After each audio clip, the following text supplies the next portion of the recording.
E aí galera, beleza? Ó, 47º episódio do Bicast. Eu prometo que um dia eu vou parar de falar Businesscast, né? Mas é o nome, a abreviação Bicast é de Businesscast. O podcast que foi feito para te ajudar a alavancar a tua carreira profissional e te ajudar a empreender com mais pressão e mais potência. Então toda a galera que vem aqui vai falar alguma coisa aqui em um dado momento que vai descolar teu crânio da cabeça e vai te ajudar, vai te dar aquele empurrão nas costas que você vai para frente, beleza? Já tem um monte de gente mandando mensagem para nós perguntando se a gente não vai mais entrevistar aqui homens. Paramos de falar com homens? Não.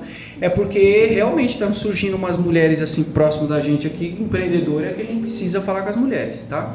E vamos parar que depois vai aparecer a oportunidade de entrevistar homem. A gente entrevistou na primeira temporada aqui e foi só homem. Deu 2 mulheres e 40 homens. Não, então agora a gente vai fazer o inverso. 2 homens e 40 mulheres. Beleza? O episódio de hoje nós vamos falar com uma produtora cultural. Já eu vou cortar para ela, para vocês saberem quem é e falar um pouquinho sobre a vida dela e pegar umas sacadas. O legal de conversar com o empreendedor é pegar as sacadas dele. A gente vai dando pulinho de 3 meses em 3 meses, 6 meses em 6 meses, então vai se nutrindo das sacadas aí. Mas antes, faz a sua tarefa de casa, se inscreve no canal, deixa o like no episódio, porque você sabe que se ficar pro final, você não vai dar like nenhum, que você esquece e sai do canal aqui e aí ferra com a gente, né? A gente chama pessoas, bate a agenda, faz todo o trabalho. O mais difícil a gente faz, o teu é dar um like e aí você fica com mão de vaquice aí, entendeu? Então, vai lá e deixa o like aí pra gente aí, tá bom? Se possível, vai também, já captura aqui na tela, ó. Vai lá pro Spotify e segue a nossa comunidade, porque o Spotify salva a pátria às vezes aí, viu? Você tá indo pra academia, tem gente que curte, né? A convidada aqui falou que prefere no Spotify, então vai lá e segue a gente lá no Spotify, tá bom? Lá é até legal, porque lá os episódios saem sempre primeiro que no concorrente no YouTube. Por que concorrente? Porque agora no Spotify você também pode assistir o vídeo, se você não sabe.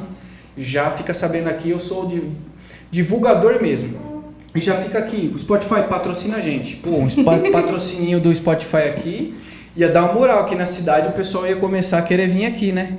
Senão fica ruim, né? Ó, os meus patrocinadores aqui são os livros aqui, tá bom? Então vamos lá, sem mais delongas, Pedro Souza aqui com vocês. Eu vou conduzir mais uma vez esse papo e eu não tô pegando merchan de ninguém não, mas é real. As pessoas que eu trago aqui são sempre mais interessantes e mais inteligentes do que eu. Então, se eu fizer alguma pergunta, alguma coisa, eu vou tentar fazer o meu melhor, tá, gente? Vou tentar fazer o meu melhor para extrair o máximo das pessoas, mas a tua pergunta aqui no chat é muito importante para nós, que ela vai ajudar também a gente a fazer perguntas mais interessantes e inteligentes aqui para os convidados.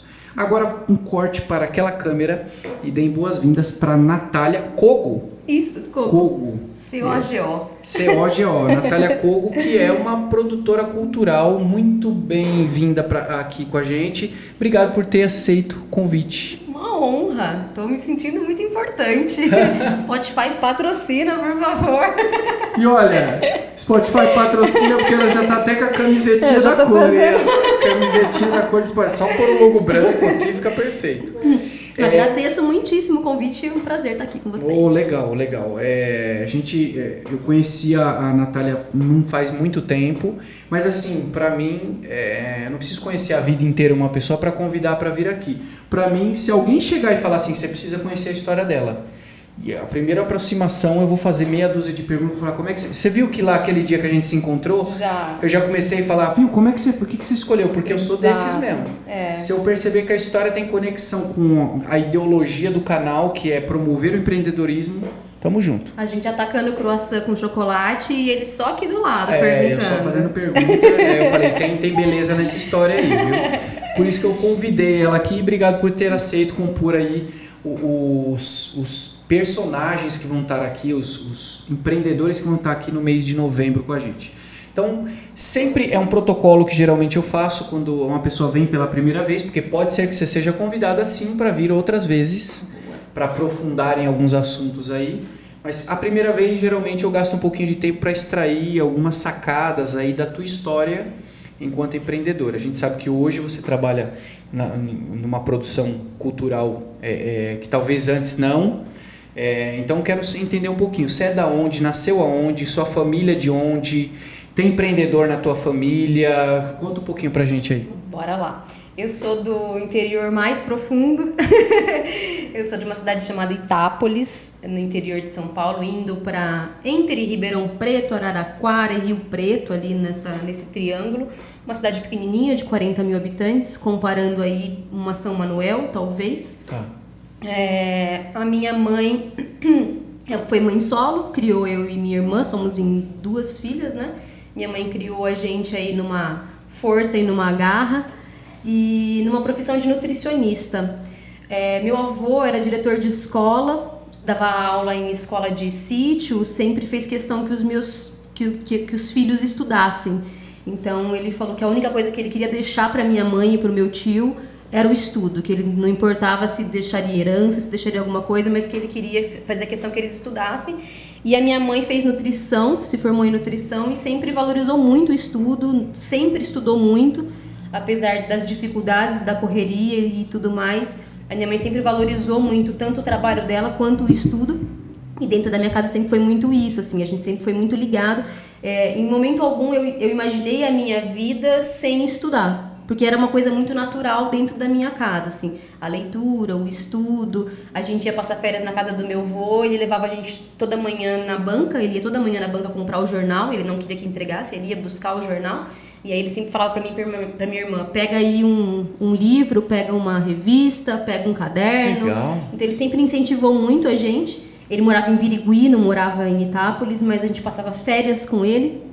E quando eu tinha dificuldade no estudo, principalmente em história, eu ligava para ele, do telefone fixo na época, e ele me dava uma aula de 1, 2 horas, aí contava história e me ajudava bastante nos estudos. Então a gente sempre foi muito ligada nisso. E a minha mãe sempre foi uma força muito importante na minha vida, sempre foi uma figura muito importante, porque ela foi embora de Birigui, eles eram de Birigui, né? Ela foi embora para estudar, foi para Bauru, conseguiu um emprego em Itápolis, não conhecia nada nem ninguém, foi trabalhar na Santa Casa de Itápolis, com a minha irmã, minha irmã tinha 1 ano e grávida de mim, assim. Então minha mãe deu a cara e saiu pro mundo porque ela queria trabalhar e viver a carreira dela. E assim, meu sonho era ser nutricionista. Porque eu cresci vendo a minha mãe, cresci com ela dentro do hospital, correndo nos corredores do hospital e vendo a carreira dela, a função dela. Mais pra frente ela montou um consultório dentro de casa, num espaço separado, mas dentro de casa. Então a gente sempre acompanhou muito o trabalho da minha mãe e o meu sonho era fazer nutrição. Eu nunca cogitei outra possibilidade que não essa, assim, sempre, até hoje gosto bastante. Uhum. Só que eu e minha irmã, como eu disse, a gente tem 1 ano de diferença só. 1 ano, 1 mês e 19 dias, para ser mais exato. E minha mãe criou a gente muito próxima, como se fôssemos gêmeas, assim, ela vestia a gente igual. Muita gente achava que a gente era gêmea, inclusive. Que legal. E a minha irmã sempre foi mais introspectiva do que eu. Então a gente sempre se complementava, assim, a gente saía junto, a gente fazia tudo junto. E quando minha irmã passou no vestibular e foi embora, minha irmã foi para Londrina fazer serviço social. Quando ela foi embora, minha irmã teve um pouco de dificuldade de relacionamento, de estar longe. Em alguns momentos ela cogitou a possibilidade de desistir, ela ficou meio depressiva, não se alimentava bem. Então a gente passava às vezes madrugadas se falando no telefone, que ela ligava, que não conseguia dormir, a gente ficava a madrugada inteira conversando e tal. E aí ali naquele momento eu entendi que eu precisava ir para lá. Eu coloquei na minha cabeça de que eu precisava ir para Londrina. Não só para estar com a minha irmã, mas também para facilitar um pouco a vida da minha mãe, né? Porque seria difícil para minha mãe bancar 2 casas, porque, né, fazendo faculdade é complicado você conseguir se manter. No começo você precisa de um apoio aí, né, de casa. E infelizmente não tinha nutrição na grade curricular da UEL. E a gente não tinha condições de pagar uma faculdade particular. Naquele tempo não era tão simples assim conseguir uma bolsa. Naquele tempo, né? Eu tô falando como se eu fosse uma idosa. Você falou dinossauro, você falou telefone fixo, eu já pensei. Que velha! Quantos anos antes de Cristo? E aí eu decidi que ia pra lá a qualquer custo e peguei a grade curricular da UEL e falei, vamos ver o que tem aqui, o que eu posso fazer. E nada, assim, me interessou, chamou minha atenção. E uma professora de história acompanhando esse processo, a dona Neide, lembro dela até hoje, ela falou pra mim assim, poxa, faz artes cênicas. Você é comunicativa, todas as atividades que a gente tem na escola, você sempre toca os espetáculos, os teatros, você coordena as feiras. Ela falou, artes cênicas você se daria bem. Que é isso? Nunca nem tinha escutado falar em artes cênicas, em teatro sim, mas na minha cidade não tinha, sabe, assim, não era acessível, assim, eu não conhecia, não entendia. Tá bom, aí li, achei legal, falei, bora, vamos lá. Prestei artes cênicas em Londrina, lá na UEL, só prestei isso, mentira. Eu prestei também uma particular, porque eu falei, se eu não passar em nada, pelo menos eu posso, se eu não passar na UEL, pelo menos eu falo que eu passei em algum lugar. E aí passei e fui. E fiz 4 anos, na verdade fiz em 5 anos, porque tive um grato presente, eu engravidei durante a faculdade, então acabei dividindo aí o final da faculdade em 2 anos para conseguir finalizar ela, então fiz em 5 e não em 4. Mas hoje eu não me imagino fazendo outra coisa que não trabalhando na área que eu trabalho, apesar de não trabalhar mais com o teatro, né? De ter migrado um pouco aí, de ter envolvido outras artes na minha carreira, eu não me vejo trabalhando com outra coisa hoje que não com cultura. Que sou legal. Apaixonadaça. Que legal. Então agradeço aí a minha irmã por ter ido embora. Por ter sofrido bastante. Porque se não fosse isso, você não teria Não ido. teria ido. Caramba, como a vida é louca. É louca, eu era né? a única pessoa na faculdade que não era da área. Todo mundo já fazia teatro desde pequeno, conhecia um monte de coisa, trabalhava com o corpo e eu, tipo, perdidaça no rolê. Uhum. Mas me joguei e consegui. Que legal. E me diz uma coisa, lá fazendo artes cênicas, né? O que você acha que artes cênicas mais ativou em você? Você já era comunicativa. Eu sempre fui comunicativa, mas eu aprendi algumas coisas assim no sentido de impostação, de cuidado, de a hora certa de falar e a hora certa de não falar, acho que às vezes também de me comunicar pelo silêncio também em alguns momentos e principalmente assim a estar em público, porque por mais comunicativa que eu seja, é muito difícil, né? Isso de falar em público é muito complicado, assim. E, então eu aprendi, e principalmente conheci muito o meu corpo, porque o teatro, eu fiz artes cênicas com ênfase em interpretação teatral mesmo, teatro, não porque... Tipo para ser atriz mesmo? Para ser atriz mesmo, de teatro. Uhum. Porque você pode fazer artes cênicas para cinema, você pode fazer para novela, a artes cênicas é a arte da cena.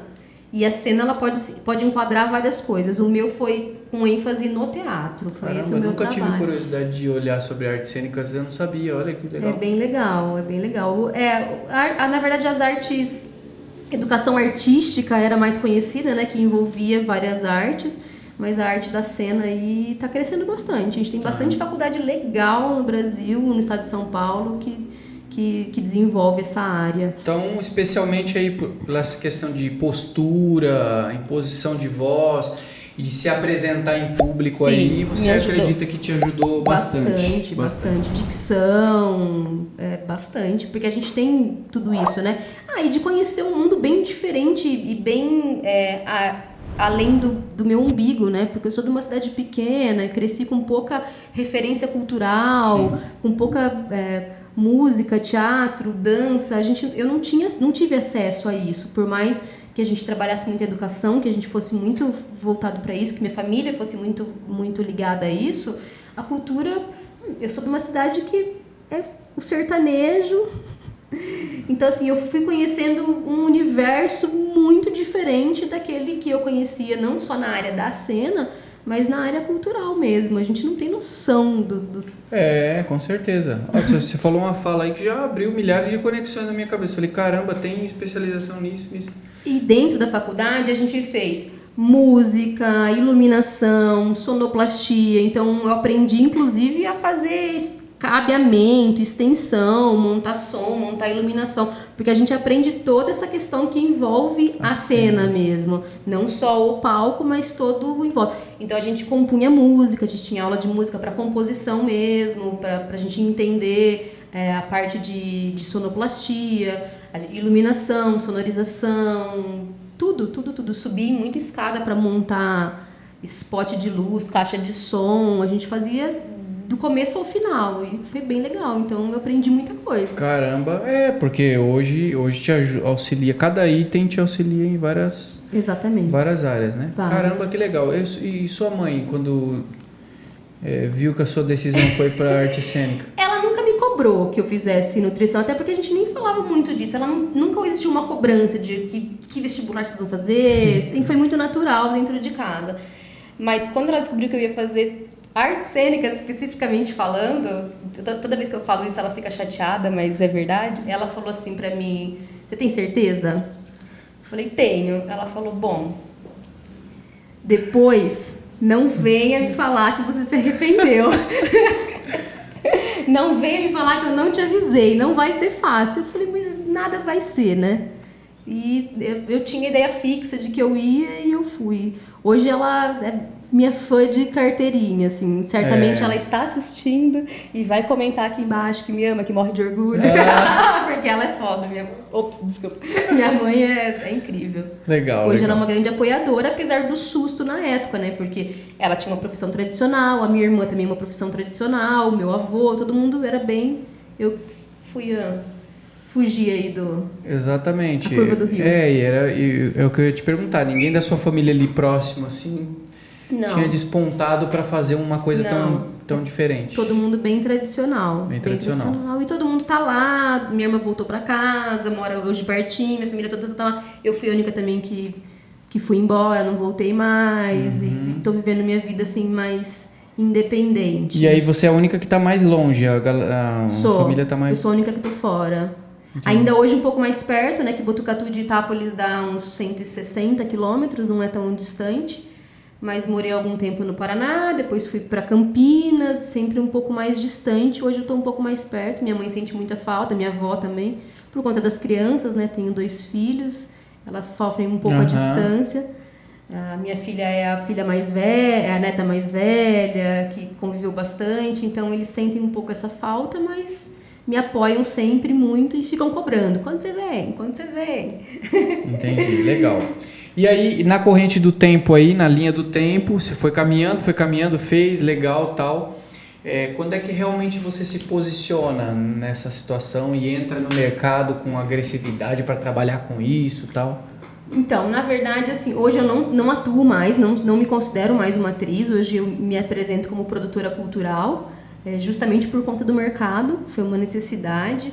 Como eu te falei, eu tive uma filha durante a faculdade e por mais que minha mãe me apoiasse muito, me ajudasse muito, eu agora não era mais uma boca só para comer, eram 2, então não dava mais para ficar esperando as coisas acontecerem. E realmente, na cultura é tudo muito mais difícil, é muito mais difícil você conseguir um emprego formal, fixo, trabalhando com arte, trabalhando com teatro. Sim. É muito difícil. Então eu acabava sempre assim, trabalhando do lado de trás também. Então, quando a gente fazia as nossas produções, montava um espetáculo, eu que saía para vender o espetáculo. Eu que corria atrás de escrever os projetos para vender, de correr atrás de financiamentos para aqueles espetáculos, para poder circular e gerar pelo menos alguma fonte de renda. Então, fazia estágio por fora também. Em Londrina tem um festival de teatro, o Filo, que é um festival bem grande, internacional de teatro. Sempre trabalhava na produção do festival de música, Então, eu ia pegando trabalhos por fora, sempre voltados mais para a área da produção. Sim. E acabou me levando, que foi uma área que acabou me remunerando financeiramente, que era uma coisa que a cena não fazia. E é muito difícil hoje você viver só da cena, assim, pouquíssimas pessoas conseguem se formar e viver da cena. Da minha galera... Muita gente foi para iluminação, foi para produção, foi para aula, né? Mas pouca gente hoje se mantém da cena. Tem, mas é pouco. Mas por que você acha que emperra tanto, assim, da pessoa se manter da cena? A valorização, acho que é muito pouco valorizado. Hoje em dia é difícil quem vá ao teatro e pague para assistir um espetáculo de um grupo anônimo. Hoje em dia, principalmente numa cidade pequena, assim, hoje em dia é muito complicado. A gente vive do chapéu, ou vive de um financiamento público, né, de um edital, um PROAC, os editais municipais. A gente vive muito mais desse tipo de renda do que da venda do nosso produto. É difícil quem compre um espetáculo teatral. Música ainda rola um pouco mais, né? Você vê música em barzinho, você vê música em festa. O teatro é um pouco mais difícil e é pouco incentivado e valorizado. As pessoas, elas não entendem, é fato isso, Pedro, as pessoas, elas não entendem isso como uma profissão. A gente ouve muito falar, eu fico muito chateada porque como eu sou produtora e também sou da cena, né? Também sou da área, eu escuto muito hoje empreendedores e falar assim, vê lá, você não tem um grupinho que vem aqui e toca, é meia horinha, ele vai divulgar o trabalho dele.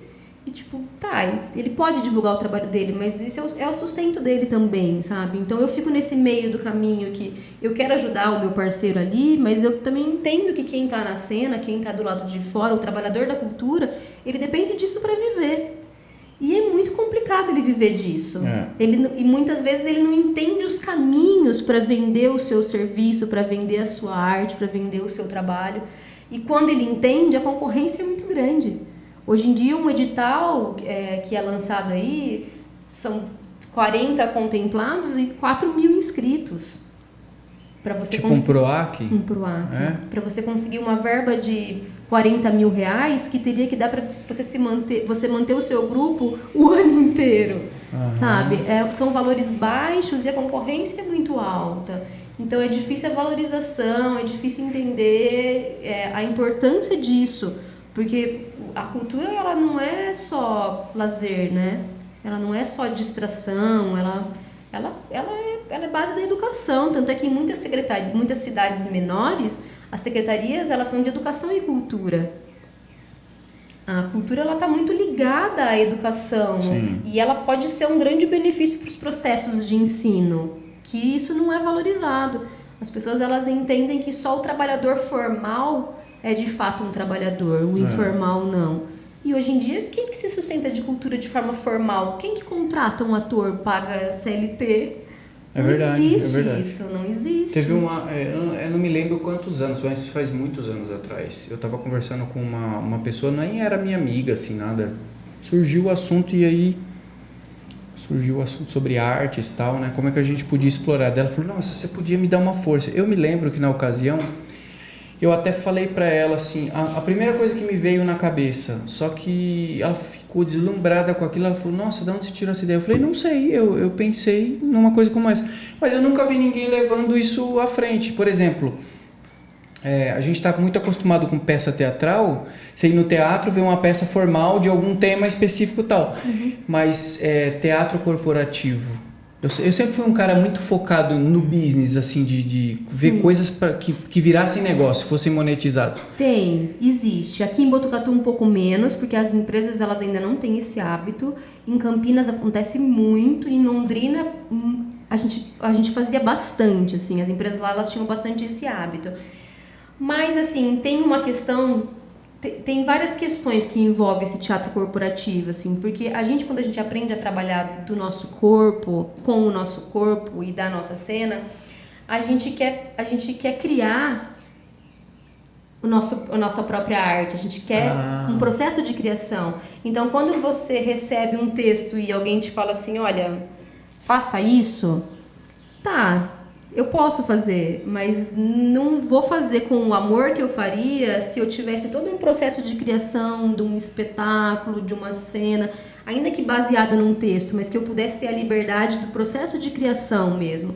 É como, por exemplo, pelo amor de Deus, não estou menosprezando, não estou diminuindo nada, nem nenhum tipo de setor, mas como você compara, por exemplo, um músico que vive de cover e um músico que consegue atingir um patamar de fazer música autoral.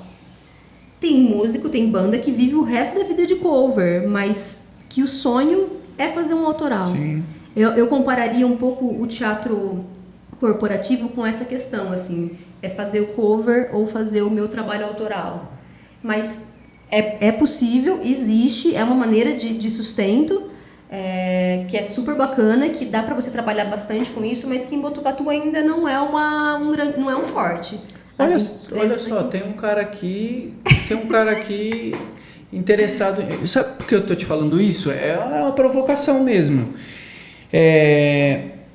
Esses dias atrás eu fiz uma palestra no Dia do Servidor Público, eu dei uma palestra de gestão no tempo pro pessoal. E eu dei a palestra, foi uma palestra em formato de treinamento, que eu fiz umas dinâmicas com eles e tal. Mas agora, conversando com você, na minha cabeça eu pensei assim, caramba, se tivesse uma cena, porque eu toquei em coisas muito profundas. Eu falei, por exemplo, num cálculo, o que você valoriza na vida? Olha como é que a gente gasta o tempo.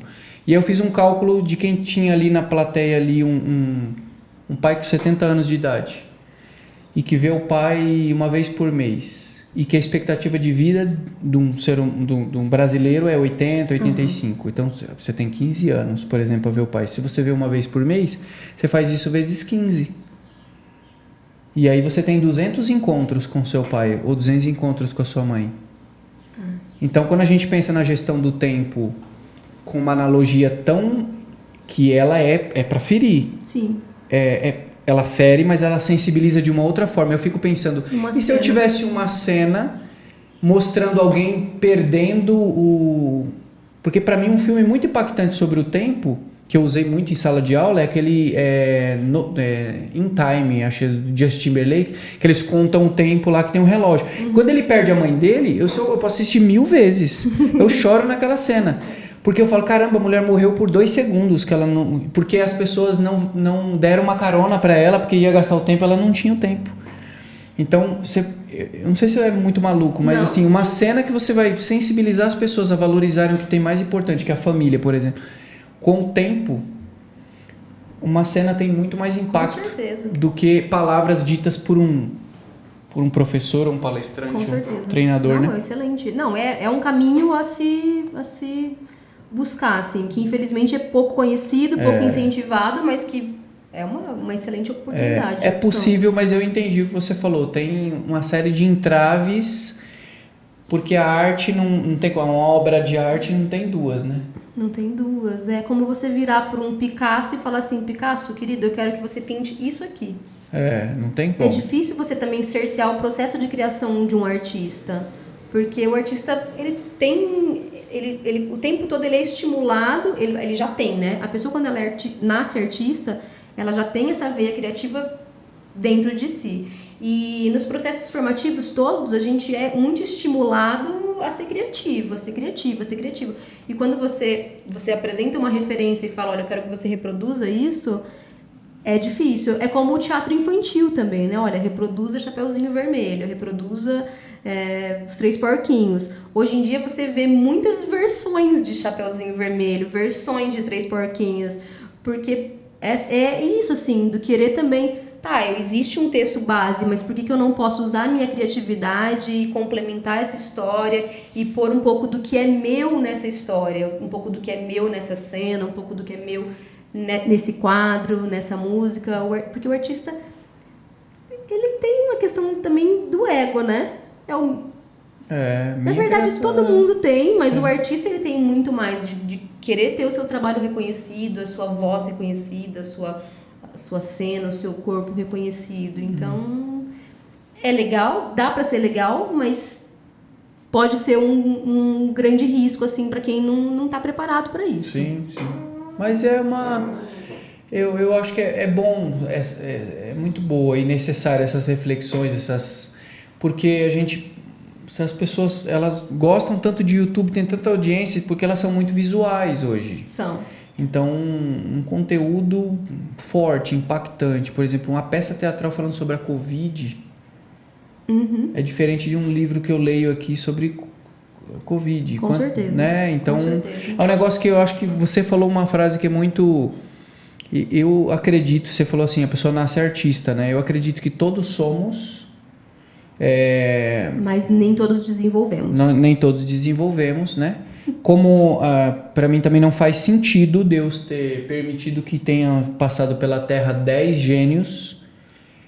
É só o Einstein, foi só o Charles Darwin, foi só o Isaac Newton. Não, todos temos nosso processo de genialidade, só que o ambiente que a gente vive às vezes vai cercear isso, né? Vai tolir essa afloramento da genialidade, né? Cada vez mais, né? Porque antes não existia a internet, não existia, inclusive a TV, então as pessoas, elas iam ao teatro, elas iam ao circo, né? Que antigamente o teatro, ele acontecia dentro do circo. Então elas eram obrigadas, porque a única forma de entretenimento que elas tinham era o circo. E aí lá elas viam o artista.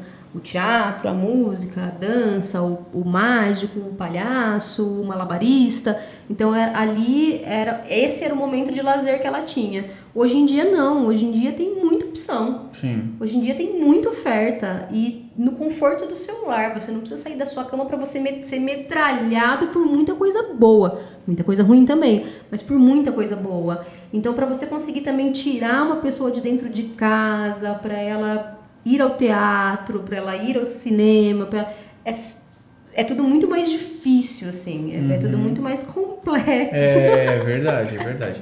E a concorrência é muito desleal, Pedro. Você sabe que você falou um negócio, a concorrência desleal, me veio na cabeça uma aqui de Botucatu, uma dona de uma loja de brinquedos educativos. Ela falou, a concorrência é desleal. Por quê? Porque ela falou, eu tô concorrendo com um brinquedo comercial, que tem comercial na televisão, Exato. que aparece na novela e tal. E que muitas vezes custa R$5, porque produção em massa.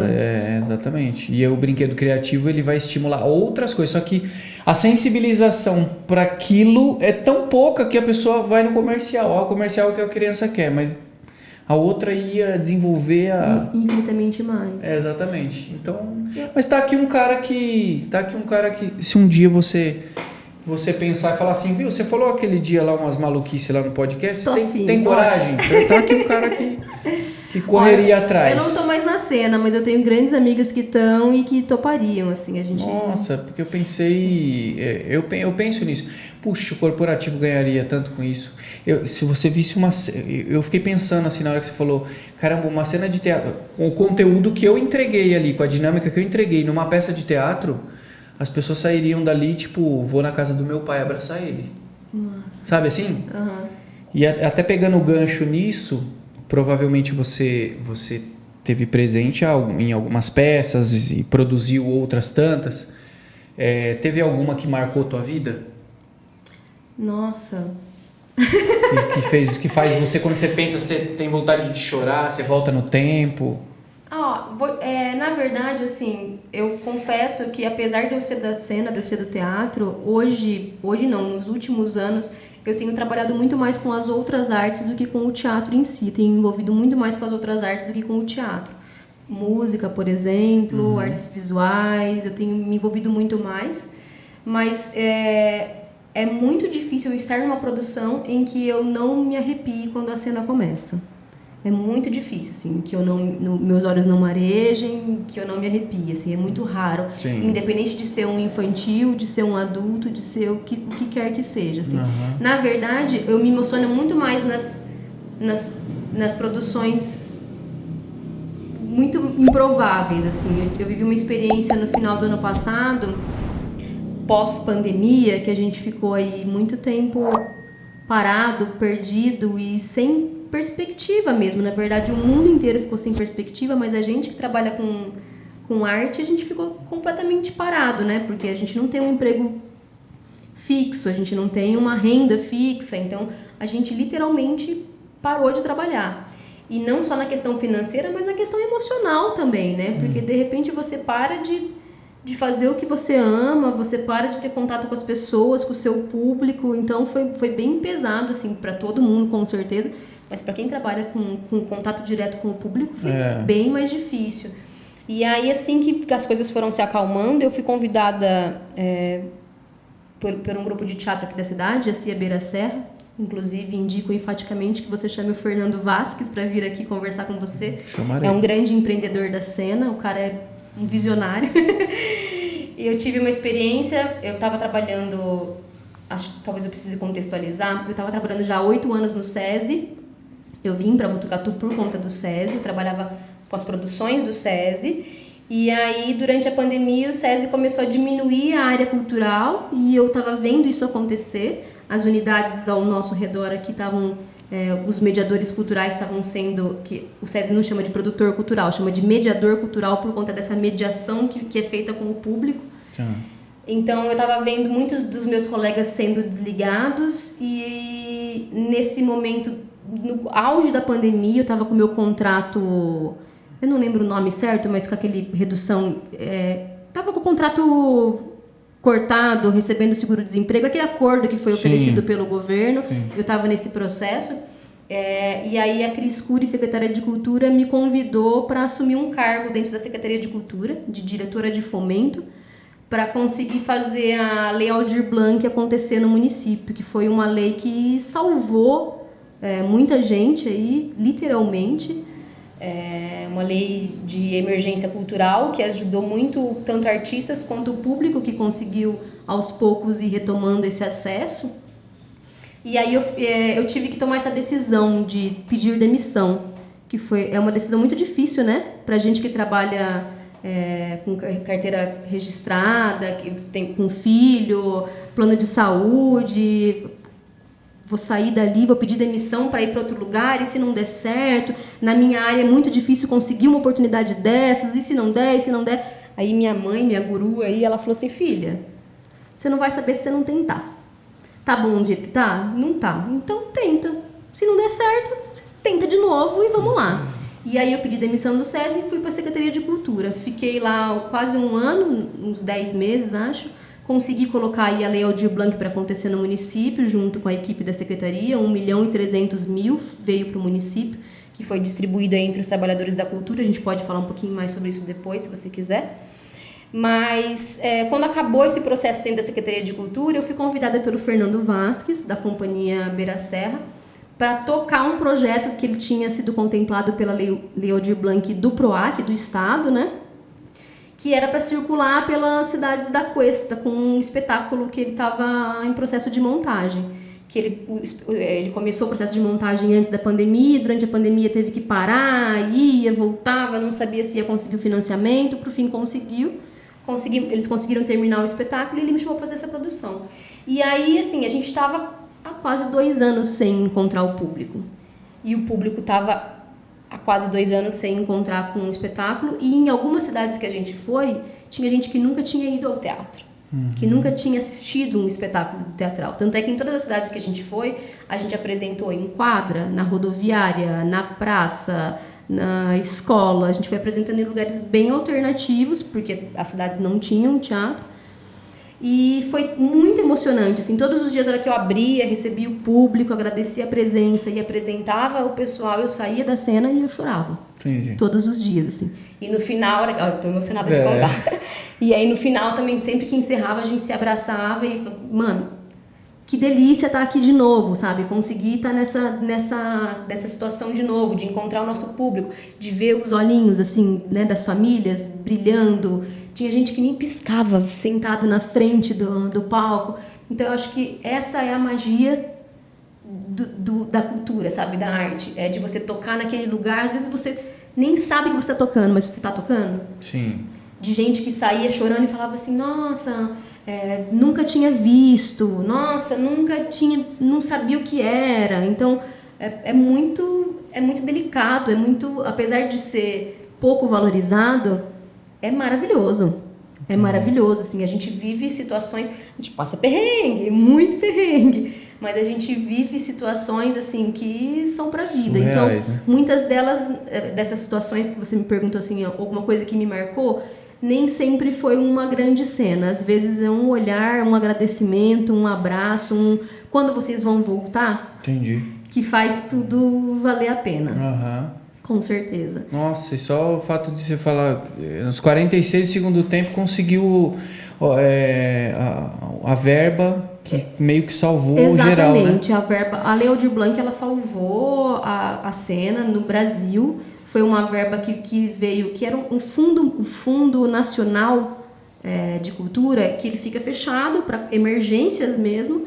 E aí houve um movimento dos deputados, iniciado aí pela Benedita da Silva, Jandira Fegali e vários outros deputados, de criar uma lei emergencial para que esse dinheiro que estava parado lá, ele fosse para quem realmente precisava, né? Para o trabalhador da cultura. Sim. Então foram feitas várias ações para garantir que isso chegasse ao trabalhador da cultura. Então foi dividido entre os estados, uma verba para o estado, depois foi dividido também para os municípios, uma verba para cada município, baseada no IDH, número de habitantes. Cada município recebeu uma verba, um montante diferenciado, e ele tinha alguns critérios para gastar esse dinheiro.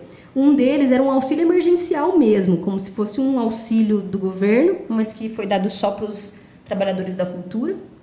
E aí também teve os editais, que foram que os artistas apresentavam seus projetos e eram contemplados para poder fazer os seus projetos acontecer. E também teve um auxílio aos espaços culturais, que foi bem bacana, que é um subsídio que o governo chamava. Assim, os espaços culturais que estavam com suas atividades fechadas e que comprovassem que nos últimos 2 anos tinha tido atividade, eles ganharam um valor mensal para conseguir ir quitando as dívidas com os funcionários, aluguel, água, luz, dívidas mesmo, assim. Essa grana de subsídio ela não podia ser investida em novos espetáculos, em novos projetos. A ideia é que ela pagasse os custos do espaço. Então foi uma lei pensada com muito cuidado, com muita delicadeza, para atender uma galera que ficou muito tempo desamparada. E, infelizmente, não chegou em todo mundo, não tem como, mas aqui em Botucatu ela foi um respiro para muita gente da área.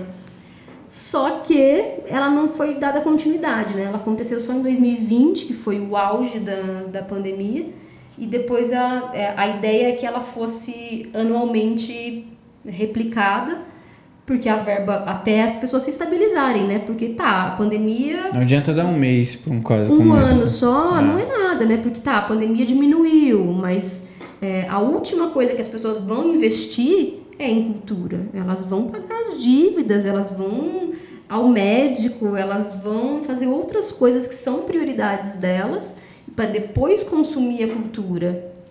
É uma realidade. Então, a gente entendia que essa verba ela tinha que ter vindo da federação, pelo menos por uma sequência um pouco maior, para a gente poder ter um respiro e voltar a trabalhar. Por isso que eu te falei, assim, a gente tem hoje, depois da Lei Aldir Blanc, que as pessoas aprenderam o que é um edital, a inscrever os seus projetos e elas entenderam que é um caminho para elas, aí essa verba ela não veio mais. Entendi. Então, os poucos editais que eles existem, eles têm uma concorrência altíssima. E aí acaba não atendendo todo mundo, infelizmente. Caramba! As políticas públicas elas não são o suficiente para atender. E a gente escuta muita gente falar, mas vai gastar com isso? Quando o dinheiro da Lei Aldir Blanc veio, mas na pandemia vai ficar gastando com artista.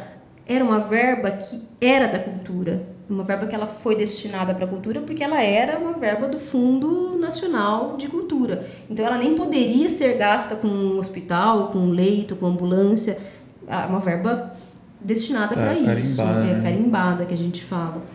Então, a gente ouviu muita crítica, além de tudo, a gente ouviu muita crítica dentro da secretaria mesmo, de falar, como assim?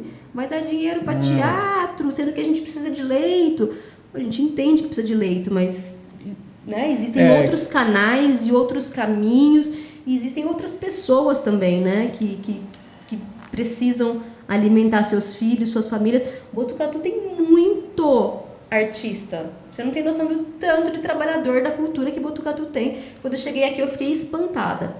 Quando eu vim de Campinas pra cá, eu falei, caramba, vou pra uma cidade do interior, nunca mais vou no teatro, nunca mais vou ouvir música de qualidade, né? Achei que eu ia sofrer pra caramba. A efervescência cultural em Botucatu é maravilhosa, é incrível. Aqui onde você vai, tem uma música bacana todo dia tocando, tá acontecendo alguma coisa, tem né? alguma coisa acontecendo e podia ser muito mais. A gente tem espaços culturais, a gente tem o Mirante, a gente tem o Coletivo Cultural Rubião Júnior, tem agora um na Demétria que abriu agora que é o Saúva. Tem um monte de espaço que abre as portas para os trabalhadores da cultura e que você consegue acessar a cultura gratuitamente, que é pouco divulgado. Mas a efervescência cultural em Botucatu é maravilhosa, assim. Caramba, que legal. A gente, do outro lado da trincheira, vamos imaginar assim, a gente nem imagina, né? Não. Nem imagina, mas eu também me emocionei porque, assim, quando... Eu vou justificar porque eu quase chorei também. Primeiro porque quando eu vejo mulher chorando, eu tenho vontade de chorar. Eu sou chorona. Eu não aguento. E segundo porque, realmente, assim, quando você vê uma pessoa se emocionar com uma coisa, é porque ela ama muito aquilo. E isso pra mim é brilhante, assim, sabe? No mundo onde a gente percorre vários cenários E a gente meio que vê as pessoas... As pessoas usam pejorativamente aí o termo gado, né? Mas você vê as pessoas assim, zumbizando... Reproduzindo, tipo, parece uma marcha da morte, sabe? Assim, não gosta daquilo, mas é o que tem pra hoje. E aí você... É um misto de sentimento que ao mesmo tempo que você pensa, puxa... que a pessoa não, por que não faz alguma coisa, mas você vê que às vezes é aquele ritmo hipnótico, né? Exatamente. Que o próprio Napoleão Hill fala no Mais Perto que o Diabo. As pessoas estão presas num ritmo hipnótico que é até surreal você olhar e falar, como que ele não consegue fazer, como é que ele não consegue sair, mas realmente o ecossistema em volta que não propicia aquilo, né? Então quando você vê a pessoa que é uma apaixonada pelo que trabalha, se emocionando, falando assim, não foi uma cena que abriu lá, assim, nossa, todo mundo aplaudiu. Foi salvar a pátria com a ajuda de uma equipe, de uma galera que podia ter passado necessidade. Que passou. Podia, né? Não, que passou, né? E muitos passaram, infelizmente, assim, muitos passaram. E eu tive muita sorte de ter... Sorte não, né? A gente acorda cedo, trabalha todo dia, depois eu vou falar que é sorte, mas assim, lutei muito para chegar onde eu tô, mas eu tive sorte também de conseguir garantir nesse período o meu sustento. Mas passei bastante perrengue também, com certeza, com 2 filhos para criar, pensando o que vai ser amanhã, e aí, como que vai ser, sabe? Eu passei muito susto, mas a gente conseguiu, sobrevivemos, e agora a ideia é entender como que a gente faz para manter esse ecossistema, sabe? Como que a gente faz para valorizar mais a nossa cultura, como que a gente faz para divulgar mais o nosso trabalho, como que a gente faz para convencer a pessoa a consumir também, né? Porque é difícil, as pessoas elas não têm o hábito, mas também às vezes elas não conhecem, nunca foram. Então como você convence a pessoa a conhecer e você forma esse público e convence ele a seguir consumindo. Então é um processo que é difícil, não é fácil. Mexer com a cultura e que depende de um monte de gente, né? Depende de um poder público aí incentivar, estimular e divulgar e trazer a comunidade para dentro. A gente depende de uma educação que explique que a aula de artes não é só fazer aquarela no papel. Você teve aula de artes na escola? Tive. O que você fez na sua aula? Educação artística. Massinha, giz de cera e desenhar solzinho, balãozinho, casinha. É isso. É difícil hoje. Hoje ainda está um pouco mais aberto, assim. Você vê professores de artes com formação em música, com formação em teatro, mas antigamente era só formação em artes visuais, artes plásticas. Então a criança ela crescia sem entender o que é, sem conhecer. Pensa que é uma coisa que é não tão relevante, né? Não tão relevante. Que diferença vai fazer pra mim fazer um cartãozinho com um nanquim pra dar de Natal pro meu pai? Pra minha vida, diferença nenhuma. Só que, na verdade, tem gente que vive disso, né? Da arte com nanquim, da arte do artesanato, do teatro, da música, da dança, do audiovisual. Botucatu tem muita gente que trabalha com audiovisual. Muita gente, tem núcleos fortes de audiovisual aqui, que a gente nem sabe. Que a gente acaba nem sabendo, assim. Muitas vezes porque a gente não se esforça para saber, mas também porque não chega até a gente, né? E o trabalhador da cultura, ele não... existe uma questão muito grande com relação a isso, assim, que é um questionamento que às vezes a gente ouve de dentro de uma secretaria de cultura, de dentro de um poder público, de dizer assim... mas o artista também ele não se profissionaliza, ele não vai atrás de escrever um projeto, de aprender. Mas você jura mesmo que o músico ele tem que saber fazer um projeto? O músico ele não tem que saber tocar, cantar e divulgar a arte dele? O músico ele tem que saber fazer tudo para conseguir sobreviver? Isso é verdade. Então é complicado isso de falar assim, não, você tem que formar o trabalhador da cultura. Tem mesmo? Será que a gente não tem que dar outros meios para que ele consiga trabalhar da arte dele sem precisar ficar correndo atrás de patrocínio, sem precisar ficar correndo atrás de edital, sem precisar... É verdade. Não, eu tô me sentindo representado com isso porque é até um desabafo, né? Assim, a gente... Aqui não, porque a Cris é um ser iluminado, né? A Cris tem um olhar diferente para as coisas, né? Mas já estive em outras cidades para fazer evento e aí não pode, aqui é só evento cultural. Ué, mas educação não é cultura? Não, é só show de música ou show de... Então, é até muito complexo de falar a respeito disso, né? E às vezes... Eu entendo, porque assim, são poucos os espaços que a cultura tem. E se ela tiver ainda que dividir os poucos espaços que ela tem com os outros, é difícil mesmo, Pedro. Sim. Não tô justificando, não tô dizendo que tá certo, mas assim, a gente tem um teatro na cidade e a gente tem 40 escolas. Se esse teatro for abrir espaço para todas as escolas fazerem uma apresentação de final de ano, em que momento que a cena vai ser ocupada? Em que momento que o músico, que o artista, de fato, vai ocupar aquele espaço? Então, é uma discussão muito complexa, assim. Acho que os espaços, eles têm que ser ocupados por todo mundo? Sim, tem. Mas, às vezes, é muito complicado a gente dividir o pouco espaço que a gente tem Não, é verdade, com todo o contexto geral. Assim, Botucatu, o que a gente tem de espaço cultural? Tem o Teatro Municipal, a gente tem o Cininelli que está fechado, infelizmente, por conta de questões estruturais. Ele está fechado há muitos anos, ele está fechado, e é um teatro lindo, uma gracinha, um teatro que podia estar sendo ocupado pelo coração da cidade, né? Pelos artistas locais, e está fechado. A gente tem o espaço cultural lá, os igluzinhos, que é um espaço que está sendo subutilizado, assim, que acaba rolando só biblioteca, é pouco utilizado hoje por causa de todas as burocracias que existem, de um alvará. Botucatu não tem um espaço para evento, por exemplo. Tem. Hoje em dia você vai fazer um festival, onde você vai fazer o festival? Vou usar aí de exemplo os últimos festivais que eu participei, que foi o Festival de Blues e o Vintage, que foi o Festival de Carro, junto com o Vladimir, que também é um empreendedor. Sim, teve aqui com a gente. Incrível, maravilhoso. Devo muito dessa minha carreira autônoma, e eu devo muito ao Vlad, que acreditou em mim também e me chamou para fazer as produções. A galera foi conhecendo meu trabalho, foi me chamando também. O Vlad confiou em mim e é um grande parceiro. Onde que a gente vai fazer um grande festival de blues na cidade? Não tem um espaço. Aí encontramos um espaço maravilhoso, que é o pátio da Secretaria de Educação. Você já foi naquele espaço? Cara, top, né? Com aquele prédio lindo da FEPAS, aquele negócio rústico atrás, histórico, um ambiente maravilhoso. Mas não é um espaço para evento. Atrapalha os vizinhos. Não tem estacionamento, não tem como chegar, não tem estrutura de banheiro, não tem estrutura de energia elétrica específica. Então, não é um espaço para evento. Botucatu hoje não tem. É a catedral. Todo evento, todo show que é feito na catedral. Ali no largo, né, naquele espaço ali. Mas, assim, você acaba com o trânsito, você atrapalha os vizinhos. Não é qualquer coisa que você consegue fazer ali. Você tem que gastar uma grana com uma estrutura para ser montada e ficar ali um final de semana.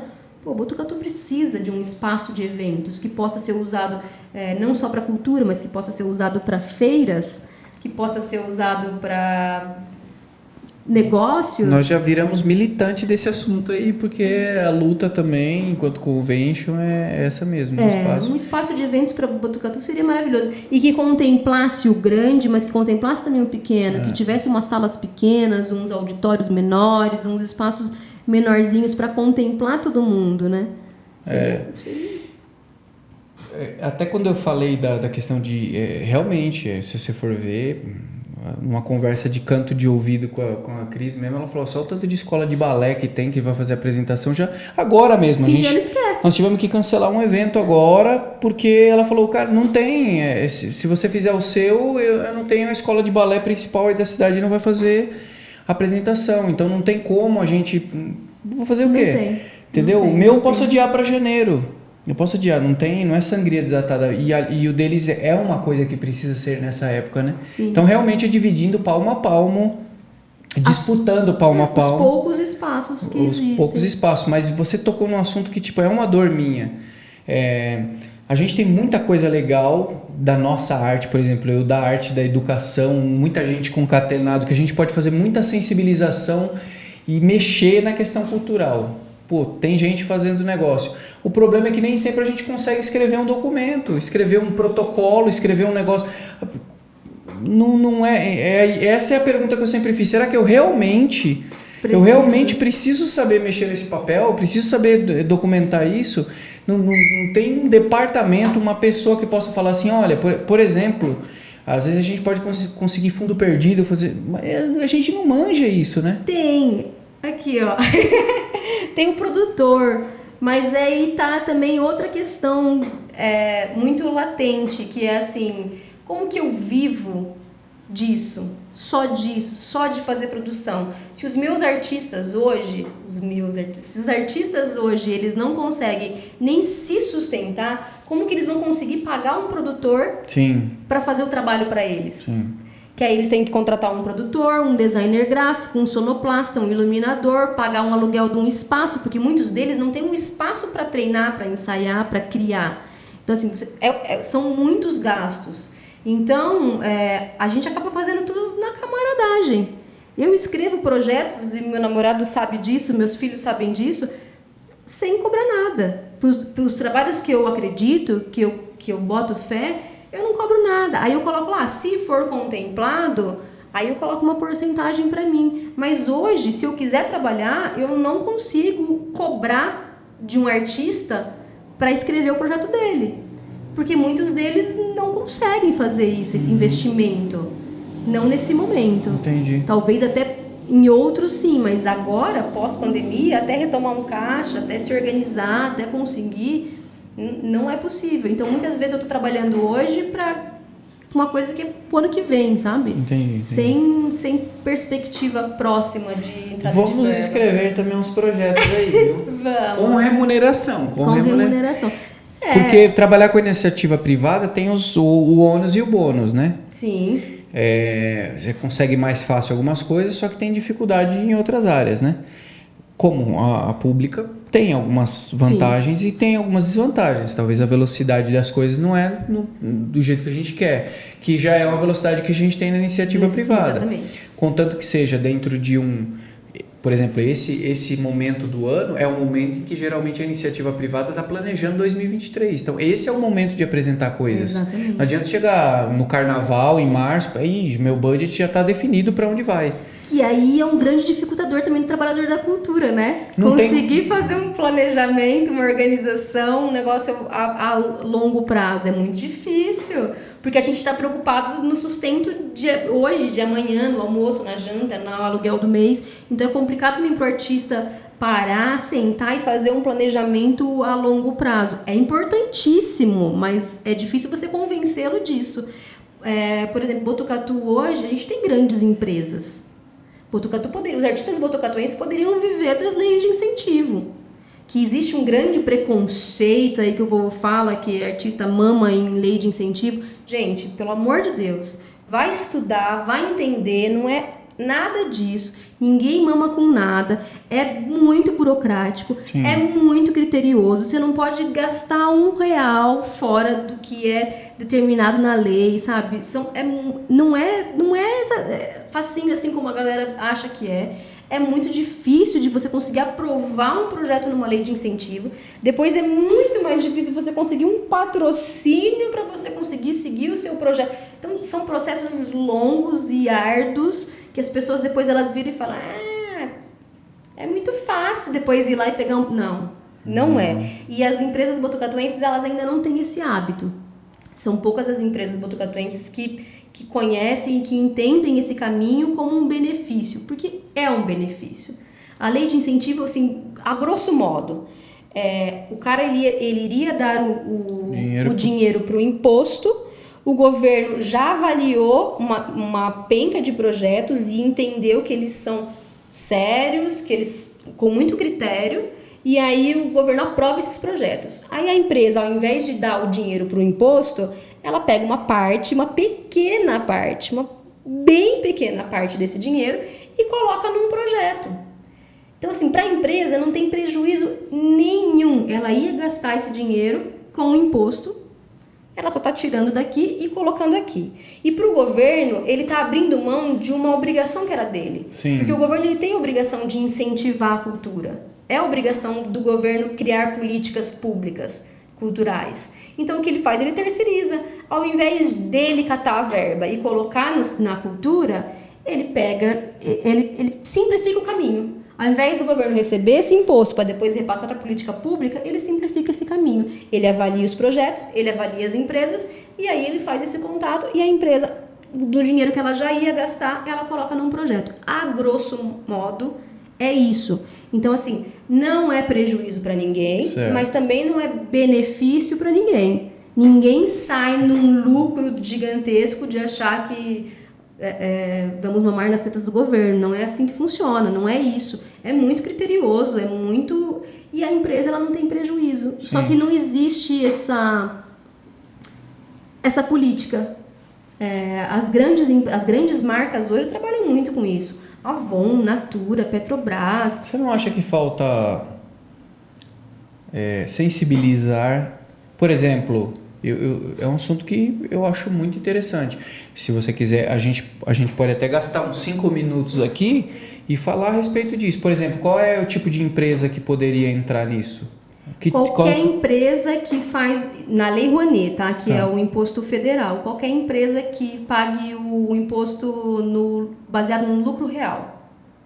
Tá. Ela tem que fazer o imposto baseado no lucro real. Se ela faz o imposto baseado no lucro real, ela pode destinar, não lembro agora exatamente, mas acho que é 4%, é uma pequena porcentagem, é um valor baixo, mas que pra gente já é um valor maravilhoso. Que é tipo, então, ó, você que é do lucro real, se você estiver assistindo esse podcast aqui, ó, você não tá perdendo nada, você não tá dando nada pra ninguém. Na verdade, é assim, você já ia pagar pro governo. Isso. Tá? E não tô dizendo que você tá perdendo pro governo, não. É imposto, tem que pagar, não vem ao caso aqui.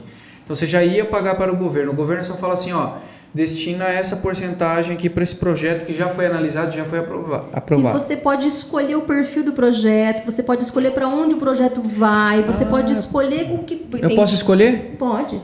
Você não dá o dinheiro para o governo, você recebe uma lista de projetos e você pode escolher o projeto que mais te interessa. Entendi. E apoiar aquele que tem mais o perfil da sua empresa. Hoje em dia, as grandes empresas, elas fazem editais para selecionar projetos. Legal. A Natura, a Petrobras, as grandes empresas, o Itaú Cultural, hoje eles têm um edital específico deles que seleciona projetos já aprovados na Lei Rouanet. Olha que difícil que é para o artista trabalhar. Então, ele faz um processo de inscrever o projeto dele lá na lei de incentivo, depois ele cata esse projeto, ele reinscreve ele no edital da empresa e aí a empresa seleciona.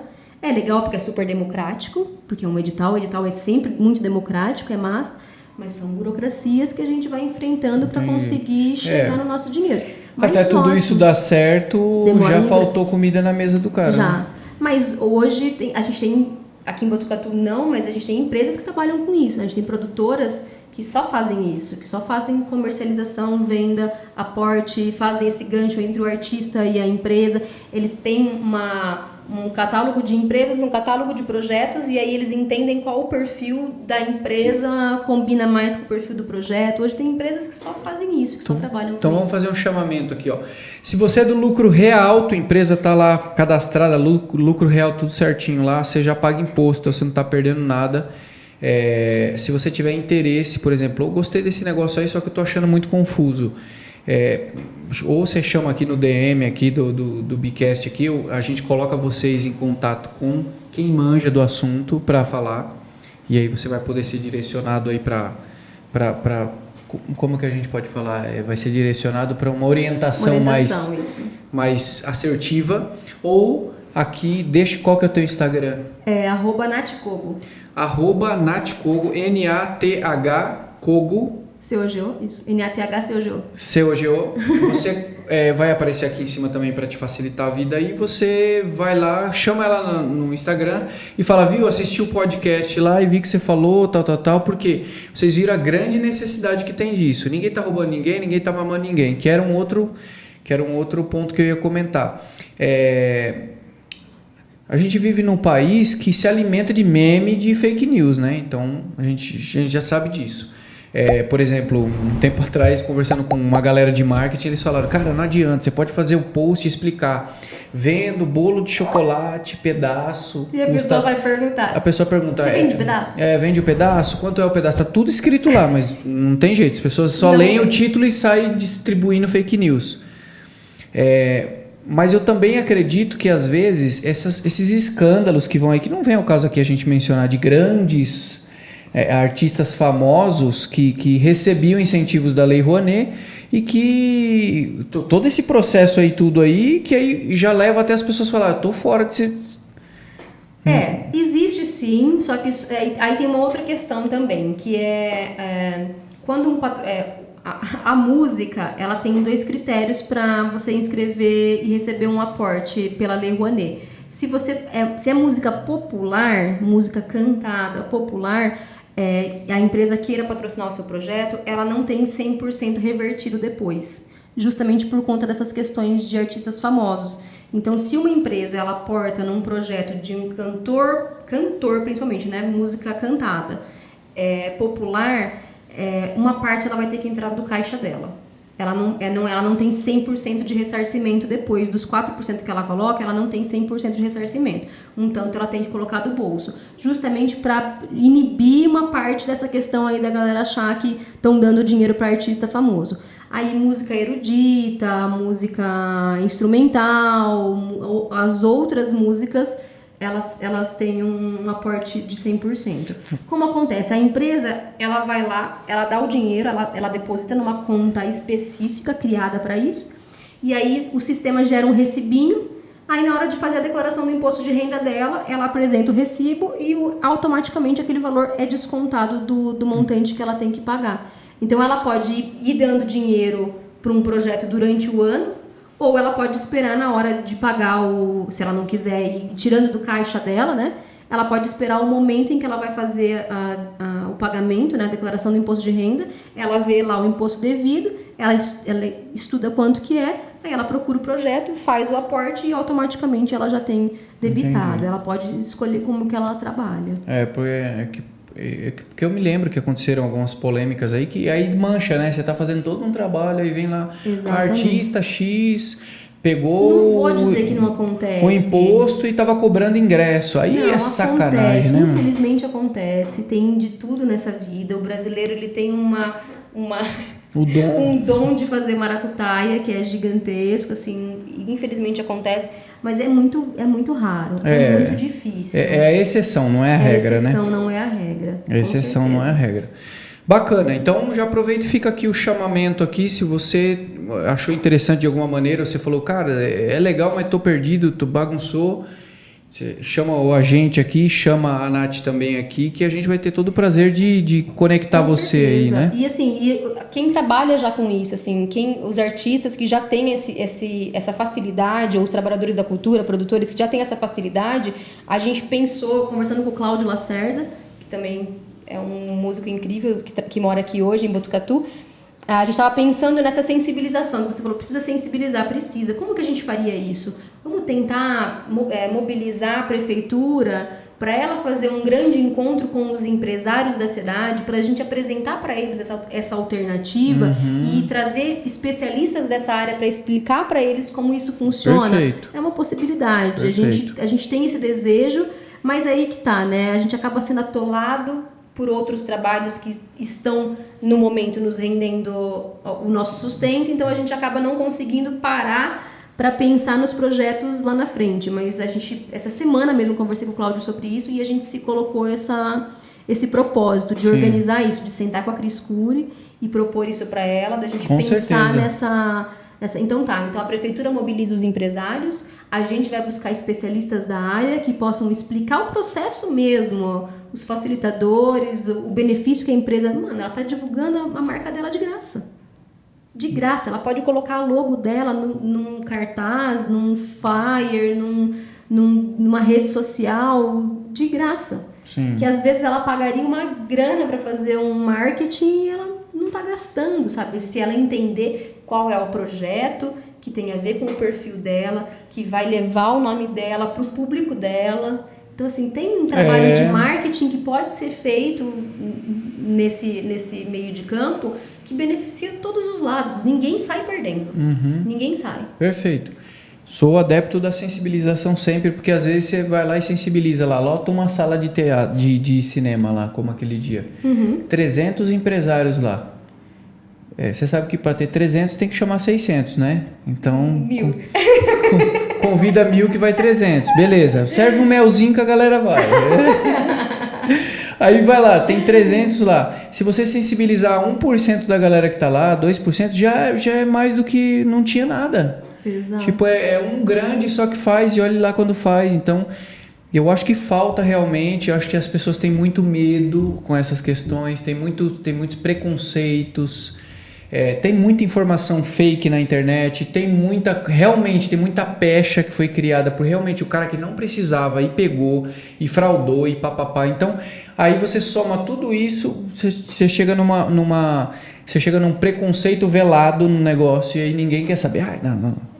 Né? E aí você prejudica a gente que se prejudica, né? O pequeno que se prejudica com isso. E fora a Rouanet tem o PROAC também, né? Só rapidinho assim, o PROAC é a mesma coisa que a Rouanet, só que é com o ICMS, o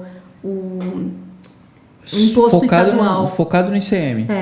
Então a empresa que estadual. paga ICM, ela consegue reverter pelo também, PROAC. pelo PROAC. Legal. Pelo PROAC direto, pelo PROAC ICMS. Que talvez seja até... mais fácil. É mais fácil o PROAC? O que você acha que é mais fácil? O fluxo de dinheiro é bem menor, né? Bem menor. Mas, assim, às vezes é mais fácil porque a concorrência é mais aqui, né? Mais local. Entendi. Porque a gente tem empresas aqui hoje que elas são empresas nacionais, multinacionais. Então, às vezes, você busca um patrocínio para uma empresa daqui, ele fala assim, não, mas esse tipo de patrocínio é feito lá pela sede em São Paulo e eles escolhem... Ou é lá em Brasília e eles escolhem de lá o projeto. Então, às vezes, o ICMS você consegue chegar mais perto do nosso empresário aqui, Entendi. da região. Às vezes é um pouco mais simples nesse sentido, assim. Vamos mobilizar a galera, vamos mobilizar. Pode mas são poucas as empresas, né, que pagam ICMS e o valor é bem menor. Beleza, mas tem que começar. Tem um amigo meu que fala assim, é melhor 10% de algo do que 100% de nada, né? Então, é melhor ter 10% de alguma coisa do que não ter nada. Com certeza. E a sensibilização, acho que tudo começa por isso. Por exemplo, você tem uma ideia, quando eu fiz o primeiro evento aqui na cidade, 2015, 14, 15, pra mim, assim, era surreal alugar um teatro. Não existe alugar teatro. Teatro pra mim é só o Miguel Falabella, não existia. Conceito é equivocado. Então eu tava vendo lugar, não, tem que ser no teatro, esse é um evento que tem que ser feito no teatro, tal. Foi quando eu conheci a Cris, acho que talvez 15 para 16, alguma coisa assim. E aí eu perguntei, como é que é o processo dela? Assim. Falei, sério? Talvez na época não tava tão aflorado como tá hoje, né? Hoje você não tem calendário mais na cidade, tá tudo ocupado, só pro ano que vem, né? E aí ela explicou o processo dela, falou, sim, se você precisar disso ainda, você faz assim, me deu todo o direcionamento. Falei, nossa, hoje eu faço eventos de empreendedorismo graças a uma orientação, uma sensibilização que foi feita por uma profissional, que eu fui perguntar aleatório. Primeiro, eu já achei na minha cabeça, crença limitante, que ela nem me atenderia. Não, imagina, eu vou chegar lá Mas não, às vezes você consegue falar com alguém... Uma sensibilização dessa aí, se tocar 10 pessoas, tá melhor do que nada. Com certeza. Então vamos que vamos. É muito legal, é importante saber, por exemplo, às vezes a gente pensa aí que artes cênicas é só X coisa, mas olha quanta coisa está envolvido, né? Até os projetos que se escreve, tudo, você tem capacitação para... Não, na faculdade de teatro não. Isso eu fui buscando depois. Quando eu saí da faculdade que eu precisava me sustentar, eu comecei a fazer as produções dos meus espetáculos. Aí chegou uma hora que eu saí da cena, me substituí como atriz e fiquei só fazendo as produções. E foi aí que eu acabei me encontrando na produção. Hoje eu já não me vejo mais na cena, eu só faço produção. Mas aí eu fui atrás de entender, assim, aos trancos e barrancos. Porque não existem muitos cursos... Hoje, ai, a velha de novo. Hoje até que tem mais, mas quando eu comecei a trabalhar, tinha muito pouco e era tudo muito caro. E não estava no interior, estava tudo em São Paulo, assim. Então era bem mais difícil. Hoje já existem cursos online, já existe faculdade de produção cultural. Hoje É muito mais fácil você ter acesso a essa informação, e os editais hoje, os processos, os projetos, eles são muito mais intuitivos. Hoje é tudo feito em plataformas, os editais eles são mais autoexplicativos. Então, se você tem um conhecimento de teoria e do seu trabalho, da parte teórica do seu trabalho, você consegue fazer. Não é um bicho de 7 cabeças. É óbvio que não é a mesma coisa do que ser feito por um profissional, mas hoje já não é mais tão difícil de você conseguir produzir o seu trabalho hoje de ser um produtor cultural. Já existem vários cursos, vários treinamentos, e eu fui buscando aí conhecimento e entendendo os processos, assim. Trabalhei em algumas produtoras também. Comecei fazendo produção executiva, que era a produção de campo, né? De ir, organizar, agendar o espaço, arrumar camarim, né? Mas atenta lá no pessoal que estava escrevendo o projeto, atenta no pessoal que estava fazendo captação, prestação de contas, porque todo projeto ele tem uma prestação de contas. Você tem que prestar contas de todo o dinheiro que você recebe do governo, do patrocinador. Então, é um processo que é longo, que envolve um monte de profissionais. E o produtor, normalmente, ele está envolvido em todos esses processos. E eu fui curiosona mesmo, me metendo aí, entendendo e aprendendo. E hoje eu vivo disso, vivo da produção. Ultimamente tenho feito um pouco mais de produção de eventos do que produção cultural. Mas o meu amor, a minha paixão, ela está na cultura. Mas é óbvio que a gente acaba envolvendo aí, né? Você faz um evento, você põe música, você põe aí uma exposição. Sim. Eu acabo sempre trazendo uma coisinha. Não, tô sempre pertinho articulando também, né? Alguma coisa ou outra, né? E não tem coisa melhor na vida do que ver um evento acontecer, sabe? Das pessoas virem e falar assim, nossa, obrigado, foi lindo, adorei. Acho que esse é o barato, assim, de ser produtor cultural. E qual que você mais se orgulha, assim, que você falou, nossa, esse aqui foi top, aconteceu... Porque evento, se der tudo certo no evento, algo errado não tá certo, né? Evento nunca dá tudo certo. Sempre no susto, né? Sempre no susto. Eu acho que o último é sempre o que mais marca, né? O último é sempre o mais marcante, mas foi marcante porque foi um evento que eu nunca imaginei que eu fosse participar da produção. E participei. Não foi um baita de um sucesso de público, a gente tinha uma expectativa bem maior, porque a gente teve um frio no último dia que afastou, que foi o Festival de Blues, que aconteceu aqui na cidade agora em agosto. Foi incrível, foi maravilhoso, assim, uma adrenalina muito intensa, né? 3 dias de evento, e gente entrando, e família, e cachorro, e gente saindo, e música de todos os tipos, para todos os públicos, tudo gratuito. Foi um evento maravilhoso, inclusive dar os parabéns aí pro Vlad, que é um visionário. Ele tem às vezes eu falava, eu e a Kátia, a esposa dele, a gente falava assim, Vlad, não inventa, pelo amor de Deus. Ele, não, vai dar certo, nós vamos fazer. E dava certo, e acontecia, e ele me puxava para cima, e eu segurava ele em alguns momentos, e a gente teve uma parceria muito bacana, e foi um evento que me deu muito orgulho de fazer parte, assim, porque a gente teve artistas internacionais, teve uma galera bem forte da cena do blues, que era uma cena que eu não era tão envolvida e que aprendi muito também, conheci muita coisa. Então, é isso, assim, o legal de você trabalhar com evento, com cultura, é que nem sempre você faz aquilo que você conhece, que você gosta. Então, às vezes, você vai conhecendo outras coisas que você tinha preconceito, que você nunca foi sensibilizada para mesmo. Então, fui conhecendo coisas bem diferentes da minha zona de conforto, e foi bem bacana. Eu acho que o Festival de Blues foi o último aí que foi um desafio muito grande, e estou envolvida agora no próximo, né, que é o festival, que eu fui convidada pelo pessoal do Shopping Botucatu para organizar a feira apícola da cidade.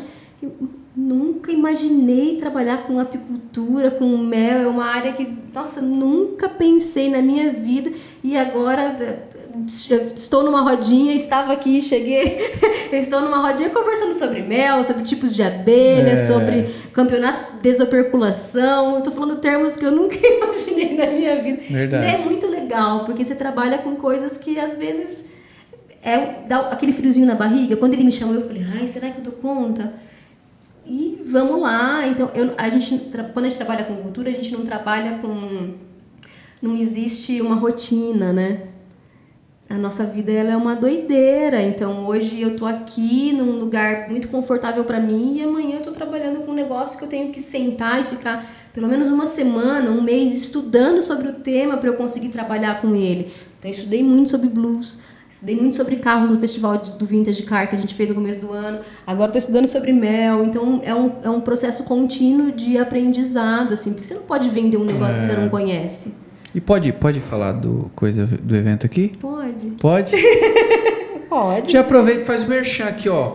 Botucatu vai sediar a primeira edição do Brasil Honey Show, né?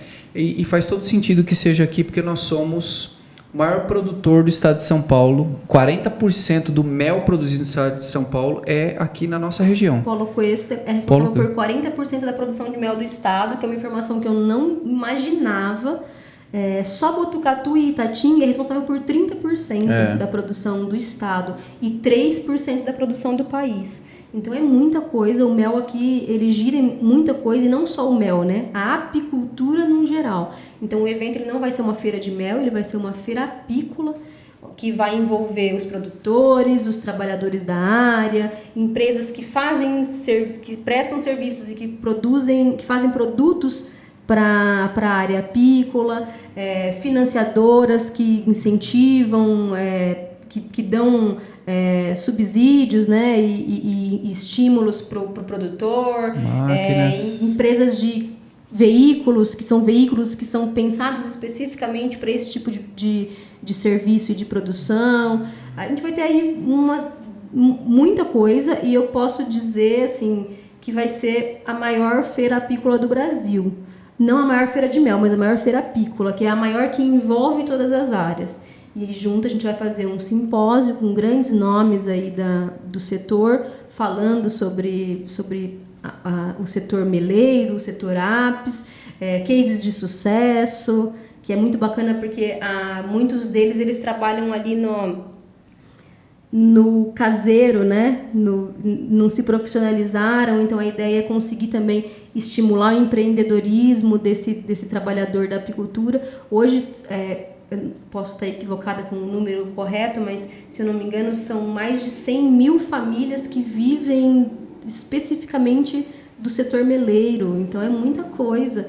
E tem empresas que incentivam, né, os silvicultores que são obrigados a incentivar a polinização. A laranja vive da polinização. Tem vários outros setores que se beneficiam muito da apicultura. São impactados aí, né?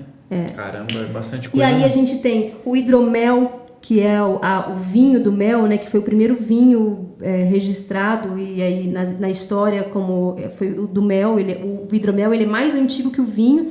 Depois foi criado o vinho, o hidromel, que não é uma cachaça, né? Ele não é uma cachaça, mas também não é um vinho, mas é feito do mel. Para quem não consumiu, consuma, é maravilhoso. Hidromel. Então a gente vai ter hidromel, cachaça com mel, café com harmonização, os embutidos, os queijos, que hoje muitos deles são harmonizados com tipos de méis, porque não existe só um tipo de mel, né? Existe centenas de tipos de abelhas e de méis diferentes. Então a ideia é apresentar para o grande público um setor que pouca gente conhece e também estimular a profissionalização, o empreendedorismo do apicultor e de quem trabalha com isso. Essa é a ideia. O evento vai ser lindo. 2, 3 e 4 de dezembro lá no Shopping Botucatu. E dessa vez o evento vai ser na frente, hein? Vai ser na porta ali, na porta. Você vai ver de longe, você vai passar na rodovia e você vai ver a expectativa do evento é para 50 mil pessoas. 50 mil pessoas nos 3 dias. 3 dias de evento. Então, totalmente gratuito. Se você é daqui, Botucatu região, ou não é da região, você é da área apis, se você ouviu falar aqui agora e falou, caramba, não sabia disso aí, então só vem 2, 3 e 4. E fora isso, a gente vai ter junto uma praça de alimentação com o pessoal do Festival do Torresmo, que vai ser parceiro da gente, que foi um sucesso quando eles vieram no começo do ano. Então eles vão voltar. Então a praça de alimentação ela vai ser do Festival do Torresmo. Então a gente vai ter aí pratos de primeira, e a gente tá negociando com eles, vou contar de primeira mão, a gente está negociando com eles que todos os foods, ou pelo menos grande parte deles, eles tragam um prato com mel, apresentem pra gente um prato com mel, com uma harmonização ou mel mesmo na receita, pra gente fazer aí um campeonato de melhor prato com mel lá no Festival do Torresmo. Então tem muita coisa bacana que vai acontecer e vários shows aí pra família toda. Então a ideia é atender o nosso produtor, o nosso empreendedor, mas também trazer a família, um evento gratuito, aberto e que vai ser show de bola. lindo. E eu vi que tem até alguma coisa da Disney, né? Vai, a gente pretendemos, se tudo der certo, a gente vai fazer uma parada Disney lá, rodando ali o espaço pra criançada correr, brincar atrás dos personagens. Vai ter atração pra família inteira. Vai ter chopp e vai ter vai ter comida boa, vai ter bebida boa, vai ter música boa e vai ter tudo pra família. É isso aí. Então não perca aí, ó, 2, 3 e 4 de dezembro, primeira edição do Brasil Honey Show aqui na cidade de Botucatu para atender toda a região. E você também que não é daqui da região, mas se quiser vir, só vem. A gente tem gente procurando gente do Piauí, da Bahia, tem gente tá confirmado, posso comprar passagem? Gostou de mel, só vem. Vai ser lindo. Muito legal, ó, assim, para mim foi libertador saber algumas coisas aqui que eu nem sabia que tava a ver com o que você estudou. É legal saber que tem uma profissional assim que o momento mais alto aqui foi que eu quase chorei aqui, porque realmente na hora que você falou, não foi nenhuma cena que me emocionou, foi o negócio comendo doido no mundo e famílias passando dificuldade. E conseguir escrever alguma coisa que conseguisse esse recurso emergencial que meio que salvou mesmo, uns 46 segundos do tempo, muita família. Sim. E poder voltar a ver, né, o olhinho da plateia brilhando. Assim, exatamente. Então aí é por essas e outras que a gente sabe que quando a gente está conversando com pessoas que são apaixonadas pelo que fazem, a conversa sempre vai render muito. Eu queria fazer, antes de partir, geralmente no final faço um bate-bola, eu pego algumas palavras que a gente usou aqui e falo ela e você me fala a primeira coisa que vier na cabeça, o que representa para você. Mas antes disso, eu queria perguntar para você duas coisas que eu sempre pergunto para os empreendedores, assim, qual que é o teu maior fracasso na tua área, assim, na tua profissão, tipo assim, putz, isso aqui eu não consegui fazer, ou isso aqui, e qual que é a tua maior vitória, a tua maior conquista na tua profissão? Ai, meu Deus. Eu tenho um pouco de dificuldade de pontuar, assim, coisas específicas, mas eu acho que o ponto alto da minha profissão é hoje poder, eu construir a minha casa com o dinheiro do meu trabalho e eu sustento os meus filhos fazendo o que eu amo fazer. O que hoje no Brasil, principalmente para quem trabalha com cultura, é raro. A gente vê muito artista que não leva a arte como profissão principal, né? Eu dou aula e toco à noite. Eu trabalho na indústria e enceno no final de semana. Então hoje eu consigo... Você vive da arte. Eu vivo do meu trabalho na cultura. Eu sou uma trabalhadora da cultura. Hoje eu vivo disso. E o maior medo foi de quando eu resolvi sair, né, do emprego formal, que a gente acha que a gente só sobrevive, a gente acha que a gente nunca vai conseguir sobreviver do trabalho informal e acho que então a minha maior vitória é essa, assim. Eu tô conseguindo pagar as minhas contas, já tô conseguindo fazer um planejamento a um prazo um pouco mais longo do que eu imaginava, então acho que essa é a minha maior vitória, assim. Os meus filhos poderem falar, minha mãe é produtora cultural. Legal. Isso E o maior fracasso, ai que difícil. Alguma coisa que eu perdi o time daquilo, se eu pudesse voltar no tempo, eu mudaria isso para não ter perdido isso. Nossa, eu vou cuspir no prato que eu comi. Eu acho que eu teria saído antes do emprego formal. Eu teria saído do sistema S antes. Fiz grandes amigos, aprendi muito ali dentro, mas eu estava um pouco acomodada, sabe, ali dentro.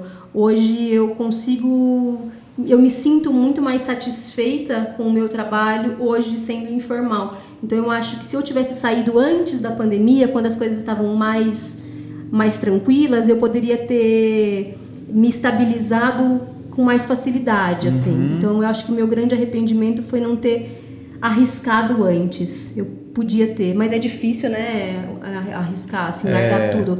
Plano de saúde, salário caindo na conta do mês, é complicado, mas eu acho que se eu pudesse mudar, eu teria... Teria só se desconectado antes. Um pouquinho antes. Quer fazer alguma pergunta? Eu sei que esse cara tem umas perguntas da hora, viu? Ai, que medo. Hoje ele fez uma pergunta aí. Quer fazer? Tem, vamos lá. Sou igual o Pedro, né? Ó o host aqui, ó. O host, agora eu vou começar a abrir todos os episódios pra ele fazer perguntas aqui, porque ele tem umas perguntas da hora, viu? Vamos lá. Ó, só não me pergunta tipos de abelha, que eu sei que ele é um grande entendido de mel e de abelhas. Não me pergunta porque eu ainda não decorei, eu não trouxe meu caderninho. Pergunta vai ser mais geral. No geral, então assim, você trabalha com uma área que não tem uma cultura, então a cada momento você está pesquisando e estudando alguma coisa. Teve uma certa dificuldade no começo? Você sentiu alguma barreira a respeito de por exemplo, esse mês estou estudando sobre isso, amanhã estou estudando. Você teve alguma dificuldade nessa questão ou sempre você foi tranquilo? Não, minha cabeça é aberta, estou pronto para estudar, me tocar e acabou. Eu me tocar e acabou. Na verdade, eu vivo muito de desafio, assim, a rotina, ela me quebra um pouco, assim. Quando eu tenho que escrever os projetos, apesar dos projetos serem hoje o meu grande meio de subsistência, de sobrevivência, nos períodos em que os editais estão abertos, que eu tenho que ficar em casa, no escritório, sentada, escrevendo, me organizando, planejando, isso acaba comigo. Apesar de ser hoje o que eu mais faço, é muito difícil para mim.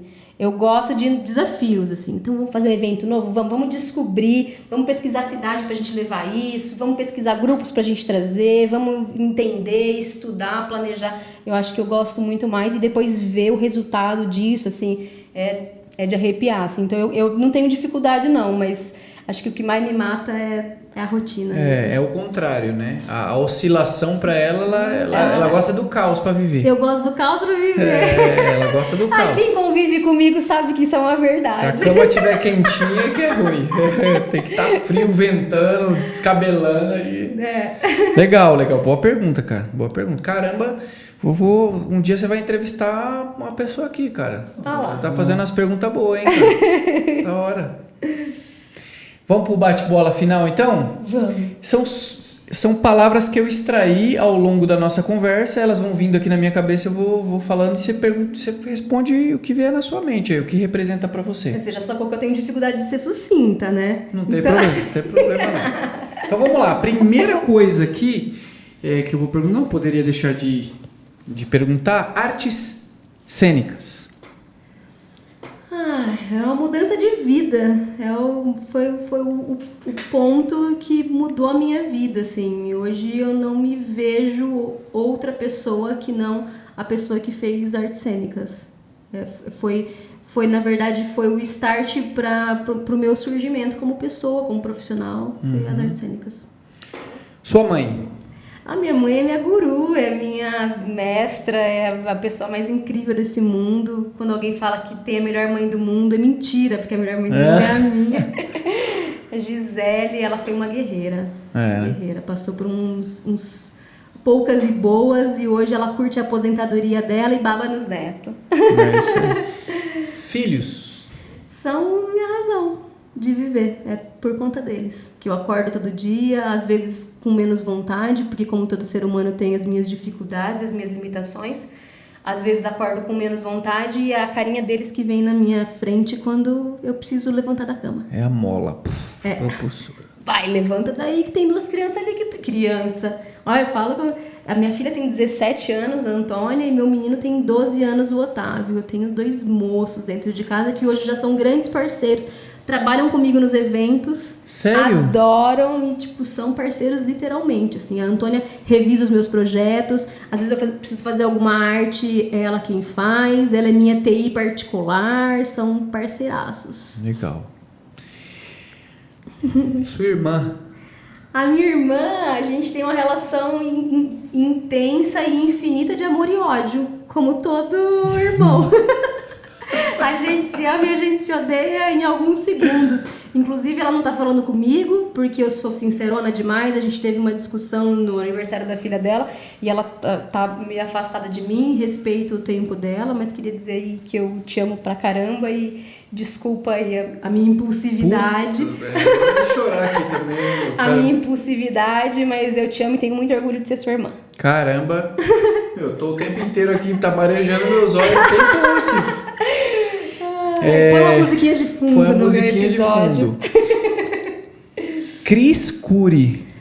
A Cris Cury, ela é uma grande parceira. A gente se conheceu aí meio que... A gente já trocou muita farpa, a gente já teve muita dificuldade na relação, porque a gente se conheceu dentro do Conselho Municipal de Cultura. Eu sou uma pessoa que eu luto muito pelo direito do trabalhador da cultura, pelo menos tento, me esforço para isso. Não só pelo meu direito, mas pelo direito dos meus também. E a gente já trocou a gente já discutiu muito, mas discussão assim, pelo bem comum, né? Mas ao mesmo tempo a gente consegue sentar e alinhar grandes ideias, grandes propósitos, fazer grandes parcerias. A gente conseguiu colocar aí essa Lei Aldir Blanc para acontecer, eu e ela encabeçando, e uma equipe maravilhosa da Secretaria de Cultura.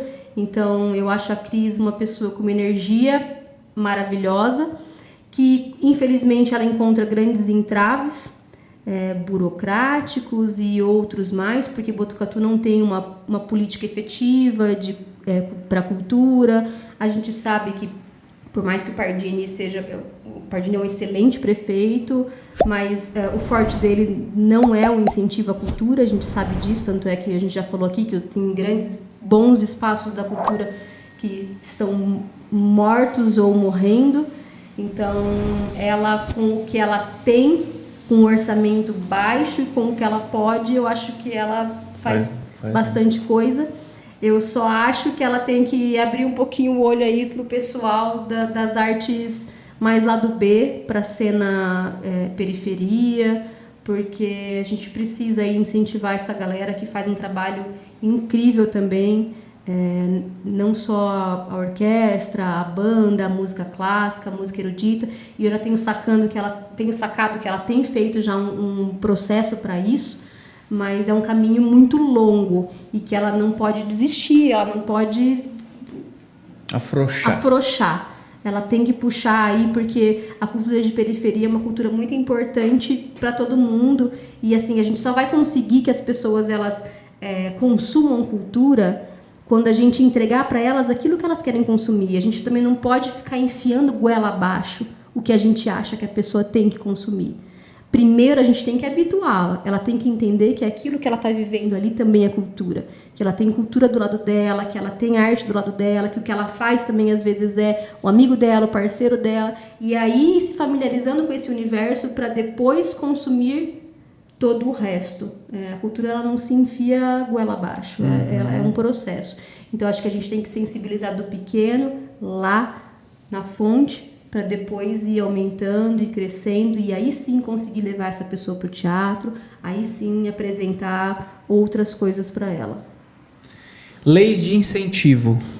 A lei de incentivo hoje ela está abandonada, né? Infelizmente ela está vivendo um momento um tanto quanto crítico, porque o Ministério da Cultura hoje ele foi vinculado ao Ministério do Turismo, então as leis de incentivo elas estão um pouco morosas, vagarosas, mas elas são um grande caminho para a cultura hoje acontecer. É uma política que ela demorou muito tempo para ser instaurada, ela é pouco valorizada, ela tem que ser, é uma lei, né? Ela tem que ser mais estudada, entendida e atualizada, mas que ela pode ser um grande canal aí para resolver o acesso da população à cultura. Muito bem. Botucatu? Botucatu é a cidade que eu escolhi, sou botucuda agora raiz. Já falo chovendinho, já falo xé. Como é que eles falam chovendinho? Fala chuviscandinho. Chuviscandinho, mas não é dinho, é chuviscandinho. E o xé, né? Quando eu falo para as pessoas assim, em Botucatu, eles usam o termo xé. O que é xé? O xé não significa nada. O xé, ele é de acordo com a entonação. Então, se você fala para uma pessoa assim, e aí, você tá animada para ir na festa hoje? Se ela falar xé, você já sabe que ela tá animada pra caramba. Se ela falar xé, Ela não vai na festa. Então o botucatuense ele usa muito o ché, às vezes nem percebe, mas eu acho o máximo. E eu adoro Botucatu, assim. Como eu disse, eu construí minha casa aqui, os meus filhos... Quando eu vim pra cá, eu fiquei 1 ano e meio e depois eu fui pelo SESI transferida pra Bauru. Fiquei 1 ano lá e pedi arrego. Falei, me tragam de volta, porque eu não quero, assim... Os meus filhos se encontraram aqui, eles são grandes apaixonados por Botucatu. E eu também, e eu pretendo ficar. Que top. Quer falar uma palavra? Não, você ia brincar com ela que falar assim que tem que fazer 10 pra hora, né? Ah, 10 pra hora, 1h10 também, verdade. 10 pra hora, 1h10. Eu fico louco. Que horas passa o ônibus? 10 pra hora. Eu demorei tanto pra entender. Ele fala 1h30. 1h30. 1h30. Não tem lógica. Hoje eu entendo que tem lógica. Porque se o ônibus passa todo dia, todo dia no mesmo horário, tipo 1h40, 5h40, 6h40, 7h40, não tem por que você ficar falando que ele vai passar 6h40. Ele passa sempre 1h40 ou 20 pra hora. Então tem lógica. Mas até eu entender essa lógica, caramba, o que é isso? 20 pra hora? É engraçado, mas a gente já se acostumou também. E a última, não menos importante, Natália por Natália. Eita! Primeira vez que eu falo isso, hein? Nunca falei nada, né? O nome exclusivo. Nossa, Natália por importante. Natália. Ai, que difícil. Eu sou uma pessoa muito de bem com a vida. Sou bastante impulsiva, às vezes até dou umas topadas no mundo, assim, apanho bastante por conta disso, mas é muito difícil eu encarar um negócio com má vontade e de dizer assim, putz, não vai dar certo. Normalmente quando eu pego um negócio para fazer, eu faço com todo o amor que eu tenho dentro de mim. E por mais que os meus dias estejam difíceis, por mais que eu tenha problemas, como todo mundo tem, vai ser difícil chegar num lugar e não falar um bom dia com um sorriso de orelha a orelha, porque essa sou eu. É verdade. Marca registrada o sorrisão. O sorrisão. A minha mãe, ela tira uma onda comigo por causa disso, assim, porque sempre que eu dou risada, eu fecho o olho. E aí, quanto mais eu dou risada, mais eu dou risada. Então, quando eu era criança, ela ficava, abre o olho, Natália. E aí, eu tinha crises de riso e ela ficava, abre o olho. E eu não conseguia mais parar de rir e o olho, ele fecha. E você sabe que hoje eu tive a impressão de que eu falei assim, caramba, ela parece com alguém. Eu tenho esse hábito. Você não tem noção do tanto de gente que me fala isso. Todo mundo que eu conheço fala assim, você parece com alguém que eu conheço. E ao longo do episódio inteiro aqui eu falei, com quem é que ela parece? Eu lembrei agora. Ah lá. Maria Joaquina. Sério? Do Carrossel, é verdade. Mas eu não sou tão petulante, juro. Não o estilo. O jeitão, assim, o cabelo, não parece a Maria Joaquina? Do Carrossel 1. Não é a da Larissa Manoela, não. Larissa Manoela, não. É do Carrossel 1 lá. Ufa! Aquele Carrossel antigo. Aquele Carrossel lá da época do telefone. Do meu tempo. Do dinossauro lá. Porque eu pareço novinha, mas eu não sou tão novinha, não. As pessoas, quando eu falo que eu tenho uma filha de 17 anos, todo mundo fala, o quê? Eu saio com ela na rua e ninguém acredita. Eu pensei, porque você aparenta ter uns 30 anos. Tenho quase 40 já. Mas não aparenta. E fiz 38, faz dia 22 de outubro. Entendi. Aniversariei, sou libriana, pronto. Você quer Natália por Natália? Sou uma libriana típica. Eu não sigo muito. O que significa isto? O libriano, normalmente, ele é comunicativo. Ele tem o lado artístico aflorado, o lado criativo aflorado. Ele é comunicativo, mas ele é muito indeciso, né? Por isso que o termo dele ali é a balança. Se você falar pra mim assim, onde nós vamos comer, decide onde nós vamos comer hoje, você acaba com a minha vida. Eu tenho certeza de alguma coisa, até você falar pra mim, tem certeza? Aí eu já não tenho mais. Você é daquelas também que pega o cardápio da pizza, tem 73 tipos... Eu peço toda vez a mesma, porque eu não consigo mudar. É melhor ir nessa que aqui não erra, né? Os meus filhos falam, nossa, deixa eu escolher de novo, é sempre a mesma. Foi muito legal o nosso papo, um papo franco, aberto, te esclareceu muita coisa, fizemos vários apelos aqui, né? Divulgamos o evento, foi muito legal. Eu acho que cabe até uma volta sua para a gente falar sobre aquela sensibilização que nós falamos. A gente também pode usar o podcast para fazer uma sensibilização. Legal. O canal é para empreendedor.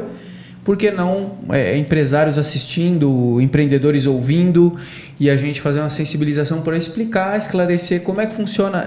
Talvez seja muito mais simples do que você imagina. Sim. Não tem ninguém mamando na teta do governo, não é nada disso que você pensa que talvez...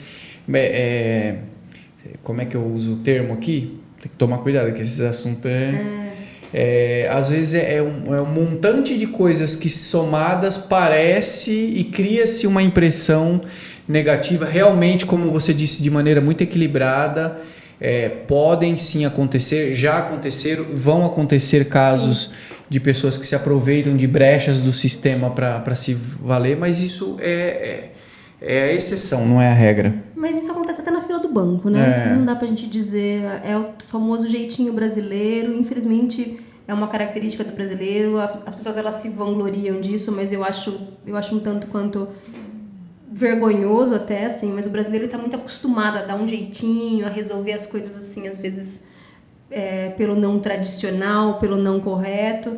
E infelizmente isso acontece na nossa área também. Eu acho incrível, se você quiser, a gente pode falar sobre meios de como faz para trabalhar com cultura, como que funciona isso, como que eu posso, os caminhos que eu posso ter aí para trabalhar, ser um empreendedor da área da cultura. A gente pode falar sobre isso também, super legal. Exatamente. Tem muita gente que tem medo de largar tudo para ir trabalhar com o que ama, né, com o que gosta, mas é possível, existem caminhos, são árduos, mas como qualquer sonho, mas é possível. Uhum. E até a gente pode voltar a falar sobre como sensibilizar mais jovens, crianças, né? Porque às vezes a gente fica encapsulando as coisas, tem que ser advogado, nada contra, mas tem que ser médico, tem que ser isso, tem que ser... E às vezes o jovem ele é exposto a um conteúdo como esse, que na escola é muito pouco explorado, né? Educação artística, é a tal da aquarela, né? E giz de cera. E quando ele é exposto a isso, desenvolve, que é uma coisa que marcou muito para mim. Desenvolve a comunicação, desenvolve uma série de outras coisas. A introspecção vai embora, né? A pessoa fica mais aberta para novas oportunidades. Então eu achei muito bacana isso aí mesmo. Então, valeu! Obrigada. Foi muito legal, espero que você tenha gostado. Eu gostei pra caramba. Foi um papo super leve, muito informativo. Prestamos várias questões aqui, como é que fala? Utilidades públicas aqui, né? E, inclusive só não rolou mel, mas aí fica pra outra conversa. A gente fala de tipos de abelha aqui. Isso, aí eu preciso estudar um pouquinho mais. Tem que estudar, porque o molecão ali manja, hein? Manja, 5 minutos que eu conversei com ele, ele já falou não sei quantos tipos de abelha aí, falou uns termos também que eu não conhecia. É isso aí. E obrigado pela presença, agradeço a todos vocês que ficaram até esse momento aqui com a gente. E já vou deixar aqui os contatos da Nath também para vocês entrarem em contato por N questões. Se admirou a profissão, se quer tirar dúvida da profissão, ela falou um negócio muito bacana agora no final. Se você quer ser um empreendedor na área artística, tá aí um contato de uma pessoa que eu vi aqui durante todo o episódio transpirar pelos olhos aqui o amor pelo que faz. Isso é muito legal, muito parabéns.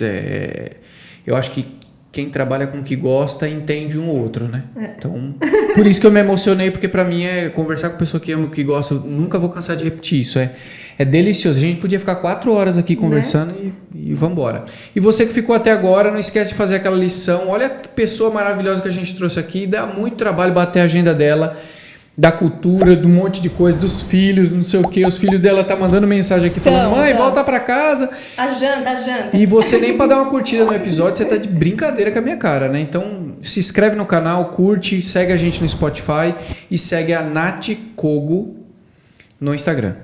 Tá bom? Grande abraço pra vocês. Esse foi o 47º episódio. A gente se encontra no 48º. Valeu!